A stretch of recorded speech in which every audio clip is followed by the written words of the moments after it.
नमस्कार दोस्तों। एक बार भगवान बुद्ध जंगल के एक रमणीक स्थान में नदी के किनारे बैठ के भिक्षुओं को उपदेश दे रहे थे।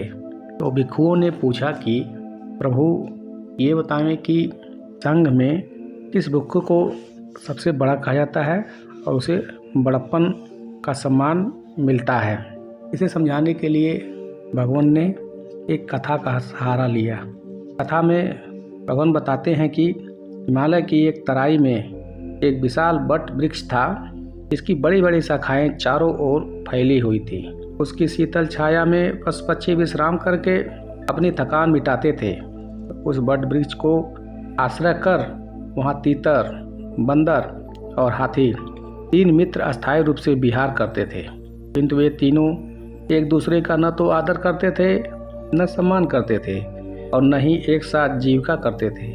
इस तरह बहुत दिनों तक वे उस वट वृक्ष के नीचे अपनी अपनी तरह आश्रय बनाकर अपना जीवन बिता रहे थे। एक दिन उनके मन में विचार आया कि इस प्रकार हमारा यहाँ रहना उचित नहीं है।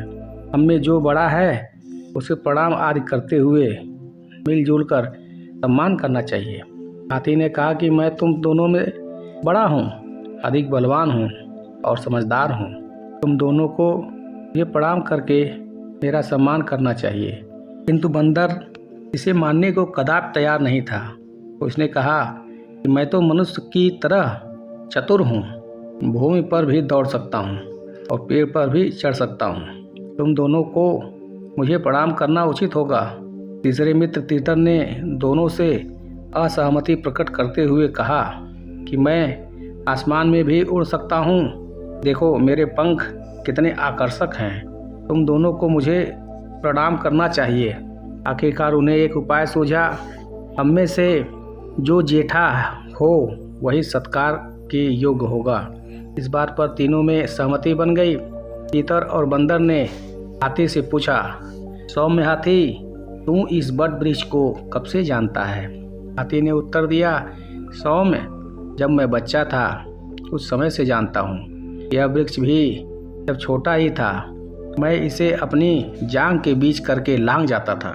इसके बीच खड़े होने पर इसकी फुनगी मेरे पेट पर छूती थी। मैं इसके गाछ होने के समय से जानता हूँ। फिर दोनों ने पहले की तरह बंदर से पूछा।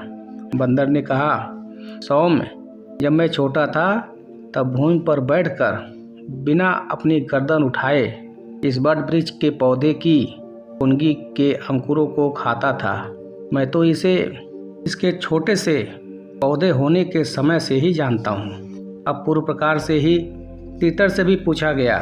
वह बोला, सौम्यों, पहले हिमालय की इस तराई की तरफ एक बड़ा वट वृक्ष था।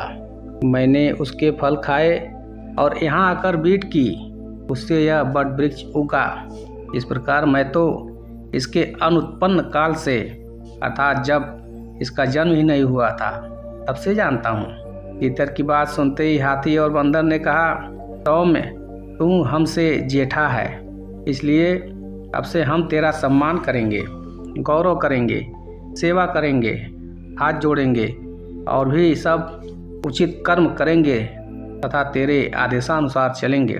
तब से तीतर उन्हें धम्मोपदेश देने लगा, उन्हें पंचशीलों में प्रतिष्ठित किया। अब वे उस वट वृक्ष के नीचे एक दूसरे का आदर करते, सम्मान करते, साथ साथ प्रेम पूर्वक रहने लगे। यह कथा सुनाकर तथागत ने भिक्षुओं से कहा, हे भिक्षुओं, मेरे भिक्षु संघ में वही भिक्षु सबसे बड़ा है जो उनसे पूर्व प्रवज्जित है। उसी को बड़प्पन मिलना चाहिए, सम्मान मिलना चाहिए। उसी की सेवा तथा उसी के हाथ जोड़कर प्रणाम करना उचित है, अन्य को नहीं, चाहे उसकी कोई भी अवस्था क्यों न हो। जो धर्म को समझने वाले नर बड़ों की पूजा करते हैं वे ही इस जन्म में प्रशंसा के तथा दूसरे लोक में सुगति के भागीदार होते हैं। यह कथा समाप्त हुआ। धन्यवाद।